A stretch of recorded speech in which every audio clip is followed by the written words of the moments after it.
हमारे देश में कुछ ऐसे अफसर भी होते हैं जो वर्दी पहनकर गरीब लोगों पर जुल्म करते हैं और वर्दी की इज्जत भूल जाते हैं। उसी तरह इस कहानी की शुरुआत इंस्पेक्टर शर्मा से होती है, जो एक गरीब लड़की मीरा से बदतमीजी करता है और मीरा गुस्से में कहती है कि ऐसे इंस्पेक्टर देश के लिए शर्म हैं और अगर उसकी यूनिट को इसकी खबर लग गई तो उसे कोई नहीं बचा पाएगा। इस पर इंस्पेक्टर हंसते हुए बोलता है कि यह उसकी ऐसी छुपी जगह है जिसे जानने के लिए आर्मी वालों को दूसरा जन्म लेना पड़ेगा। मीरा शांत लेकिन मजबूत आवाज में कहती है कि पागल वह नहीं बल्कि इंस्पेक्टर खुद है और सिर्फ 1 घंटे में उसके यूनिट वाले उसे ढूंढ लेंगे। इंस्पेक्टर मजाक उड़ाते हुए कहता है कि अगर आर्मी वाले वहां पहुंच गए तो वह काला मुंह करके गधे पर बैठकर पूरे शहर का चक्कर लगाएगा। मीरा भी उसी भरोसे से कहती है कि तैयार रहो और ठीक 1 घंटे में आर्मी वाले आएंगे। दोनों वहीं इंतजार करने लगते हैं और इंस्पेक्टर अपने लोगों से कहता है कि इंतजाम तो करना पड़ेगा। समय बीतता है और सिपाही बोलता है कि सर बहुत देर हो गई, आर्मी वाले नहीं आए, शायद डर गए। तभी ऊपर से हेलीकॉप्टर की आवाज आती है और सिपाही घबराकर बोलता है कि सर आर्मी वाले आ गए, यह उनका हेलीकॉप्टर है। इंस्पेक्टर के चेहरे पर डर साफ दिखने लगता है और मीरा उससे पूछती है कि क्या हुआ, अब डर लग रहा है, क्या बोलती बंद हो गई और पसीना क्यों आ रहा है। इंस्पेक्टर जल्दी से कहता है कि अभी तो जा रहा हूं लेकिन बाद में बदला लूंगा। सिपाही उसे खींचते हुए भागने को कहता है कि अगर आर्मी वालों के हाथ लग गए तो छोड़ेंगे नहीं। आर्मी के आने के बाद इंस्पेक्टर वहां से भाग जाता है और फिर कहानी दूसरे सीन में बदल जाती है, जहां इंस्पेक्टर शर्मा और उसका साथी मोहन बैठे होते हैं और इंस्पेक्टर कहता है कि आज का दिन खाली गया ना, चालान हुआ, न कोई मुर्गा हाथ लगा और जेब ठंडी है। मोहन भी कहता है कि थाने जाकर भी मक्खियां ही मारनी हैं, क्यों ना यहीं से दिहाड़ी लगाकर चलें। इंस्पेक्टर सुझाव देता है कि आगे मोड़ पर नाका लगाया जाए जहां दूसरे जिले की गाड़ियां शॉर्टकट से गुजरती हैं। दोनों हंसते हैं कि पेट्रोल पानी के साथ चाय पानी भी बन जाएगा। इंस्पेक्टर कहता है कि थोड़ा सब्र रखो, शेर जब शिकार पर निकलता है तो कुछ लेकर ही आता है। वह बताता है कि सुबह से उसकी बाईं आंख फड़क रही है और लगता है बड़ा शिकार मिलने वाला है। फिर वह गाड़ी पेड़ के नीचे लगवाता है और कहता है कि आज असली चेकिंग होगी, कागज नहीं, चेहरा देखा जाएगा कि कौन कितना दे सकता है। इसी बीच दूसरी तरफ कहानी में काजल नाम की एक आर्मी ऑफिसर को मैसेज आता है कि कर्नल साहब ने अर्जेंट बुलाया है और 1 घंटे में कैंप पहुंचना है। वह कहती है ठीक है सर, मैं अभी निकलती हूँ और माँ से कहकर घर से निकलती है कि उसे अर्जेंट बुलाया गया है। माँ उसे ध्यान रखने को कहती है और काजल गाड़ी लेकर निकलती है, लेकिन आगे रास्ते में बहुत रश देखकर वह परेशान हो जाती है और सोचती है कि ऐसे तो वह 1 घंटे में नहीं पहुंच पाएगी। काजल मन ही मन सोचती है कि अब तो कोई शॉर्टकट लेना ही पड़ेगा और वह गूगल मैप देखती है जो यही रास्ता शॉर्टकट बता रहा है। वह खुद से कहती है चलो आगे जाकर देखती हूँ। उधर सड़क किनारे खड़े इंस्पेक्टर वर्मा का साथी कहता है कि साहब 2 घंटे हो गए, अभी तक कोई बकरा नहीं फंसा, लगता है आज खाली ही जाना पड़ेगा। तभी एक बूढ़ा साइकिल वाला आता है तो इंस्पेक्टर झिड़क कर बोलता है अरे चाचा जा, चला जा, तेरे पास है ही क्या जो हम तुझसे लेंगे, जल्दी रास्ता साफ कर। फिर सिपाही पूछता है सर आज तो कोई शिकार नहीं फंसा, अब क्या करे। इंस्पेक्टर हंसकर बोलता है अरे बलराम, शिकार फंसता नहीं, फंसाना पड़ता है। तभी सिपाही दूर इशारा करके बोलता है सर एक शिकार आ रहा है, मोटरसाइकिल पे है और अकेला है, अकेले आदमी को डराना बहुत आसान है। इंस्पेक्टर रास्ते में खड़ा होकर चिल्लाता है अरे कहाँ जा रहे हो इतनी स्पीड में, क्या तुम्हें पुलिस नजर नहीं आती, कब से धूप में खड़े हैं। दूध वाला डरते हुए बोलता है साहब मैं स्पीड से नहीं जा रहा था, मैं तो आराम आराम से आ रहा था, आपको गलतफहमी हुई है। इंस्पेक्टर गुस्से में कहता है अपनी बकवास बंद करो 2 कौड़ी के दूध वाले, अब तू मुझे बताएगा क्या सही है क्या गलत है, ज्यादा बातें मत कर, तुम्हारा चालान होगा, जल्दी से 1000 रुपये निकाल और यहाँ से चलता बन।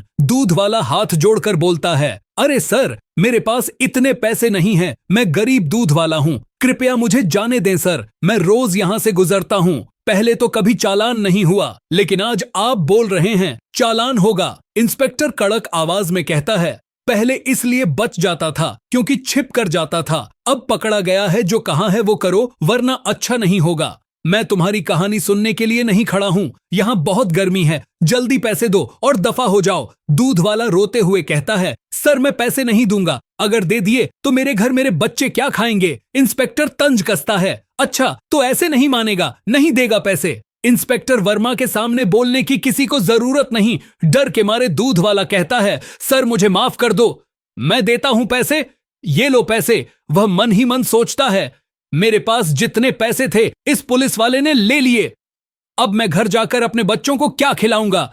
सिपाही बोलता है, अरे सर अगर ऐसे ही छोटे मोटे चूहे मिलते रहे तो हम कैसी चाय पानी का इंतजाम करेंगे।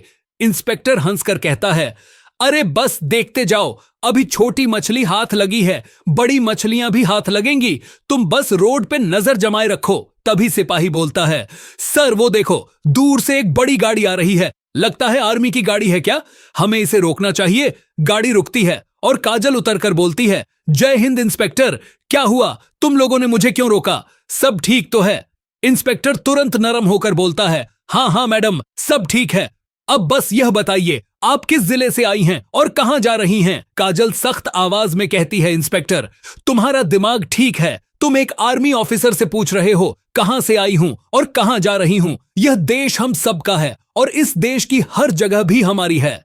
काजल गुस्से में कहती है कि अब अपने ही देश में चलने के लिए भी इजाजत लेनी पड़ेगी क्या। इस पर इंस्पेक्टर सूरज झुंझलाकर बोलता है कि मैडम हमारे पास इतना टाइम नहीं है कि तुम्हारी देशभक्ति सुनते रहें, यह हमारी ड्यूटी है, बताओ किस जिले से आई हो। काजल सख्त होकर कहती है, इंस्पेक्टर पागल हो, क्या पता है क्या पूछ रहे हो और किससे पूछ रहे हो, मैं एक आर्मी ऑफिसर हूँ। इंस्पेक्टर अकड़ में बोलता है, मैडम हमें देश की बातें मत सिखाओ, हमें हमारी ड्यूटी करने दो और अपनी हद में रहो। काजल उसे सीधी आंखों में देखकर कहती है, मुझे पता है तुम किस नियत से इस रोड पर खड़े हो, शर्म करो, क्या रिश्वत से तुम्हारा घर चलता है। तुम जैसे रिश्वतखोर पुलिस वालों की वजह से पूरा पुलिस डिपार्टमेंट बदनाम होता है।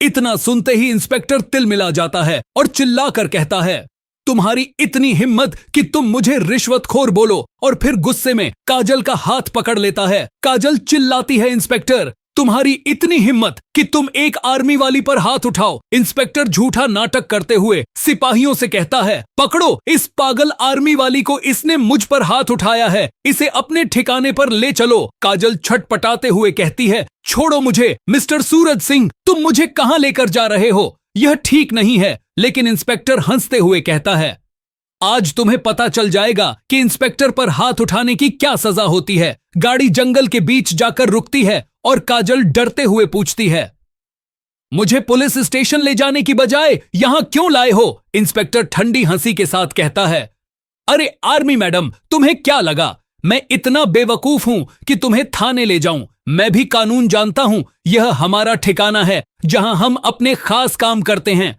अगर थाने ले जाता तो खुद फंस जाता। काजल उसे समझाने की कोशिश करती है कि यह कानून के खिलाफ है और उसे छोड़ दे, लेकिन इंस्पेक्टर घमंड में बोलता है, किस कानून की बात कर रही हो, कानून तो मैं खुद हूँ और मैं जो कहूँ वही कानून है। काजल उसे चेतावनी देती है कि अगर उसके यूनिट को इस हरकत का पता चल गया तो वह नहीं बचेगा। इस पर इंस्पेक्टर हंसकर कहता है, ए पागल लड़की, यह मेरा ऐसा ठिकाना है जिसके बारे में जानने के लिए तुम्हारे यूनिट वालों को दूसरा जन्म लेना पड़ेगा। काजल शांत लेकिन मजबूत आवाज में कहती है, पागल मैं नहीं, पागल तुम हो, सिर्फ 1 घंटे में मेरे यूनिट वाले तुम्हें ढूंढ निकालेंगे।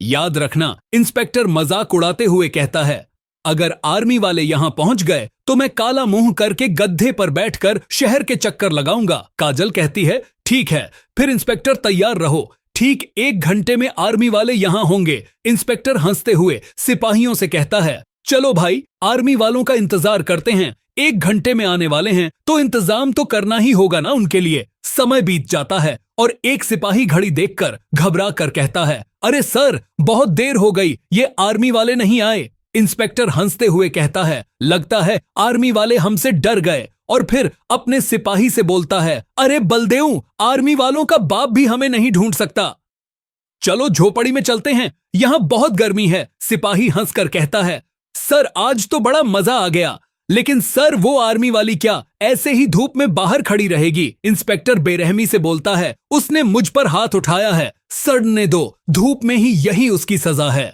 तुम बस मजे करो। तभी गांव के रास्ते से गुजरते एक आदमी को एक इंडियन आर्मी की जीप खड़ी दिखती है, लेकिन आसपास कोई नजर नहीं आता। तो वह सोचता है कुछ गड़बड़ है और तुरंत आर्मी कैंप में फोन करता है और कहता है, जय हिंद, मैं गांव की सड़क से बोल रहा हूँ। यहाँ मोड़ पर एक इंडियन आर्मी की जीप खड़ी है, लेकिन यहाँ कोई नहीं है। आर्मी कैंप में जवान विक्रम यह बात सुनकर चौंक जाता है और अपने अफसर को बताता है कि सर, एक कॉल आई है जिसमें बताया गया है कि एक आर्मी जीप अकेली खड़ी है। मुझे लगता है यह मैडम काजल की जीप है, क्योंकि वही यह जीप लेकर गई थी। अफसर कहते हैं, यह कैसे हो सकता है काजल? मैडम ऐसे जीप छोड़कर नहीं जा सकती। 1 घंटे में तो उन्हें कैंप पहुंचना था जरूर। वह किसी परेशानी में है। तुरंत फैसला लिया जाता है कि सब खुद वहां जाएंगे। जब वहां पहुंचते हैं तो देखते हैं कि सच में यह काजल मैडम की जीप है, लेकिन वह वहां नहीं है। तभी एक गांव वाला बताता है कि थोड़ी देर पहले यहां पुलिस की गाड़ी खड़ी थी और पुलिस वाले एक आर्मी मैडम को अपनी गाड़ी में बिठाकर ले गए थे। ये सुनते ही अफसर गुस्से में कहते हैं, जल्दी गाड़ी निकालो, हमें अभी पुलिस स्टेशन जाना होगा। वहां डीएम से बात होती है और कहा जाता है कि आप लोगों से यह उम्मीद नहीं थी कि आप हमारी आर्मी मैडम को गिरफ्तार कर लेंगे। पुलिस सफाई देती है कि थाने में कोई आर्मी वाली नहीं लाई गई, लेकिन आर्मी अफसर साफ कहते हैं कि एक आदमी ने अपनी आंखों से देखा है और अब हम खुद ही उन्हें ढूंढेंगे, आप बीच में मत आना। डीएम भी कह देते हैं कि अगर किसी पुलिस वाले ने ऐसी हरकत की है तो जो ठीक लगे करो, मैं नहीं रोकूंगा। आर्मी अफसर अपने जवानों से कहते हैं, काजल मैडम को एक पुलिस वाला लेकर गया है और मुझे 1 घंटे के अंदर काजल मैडम कैंप में चाहिए।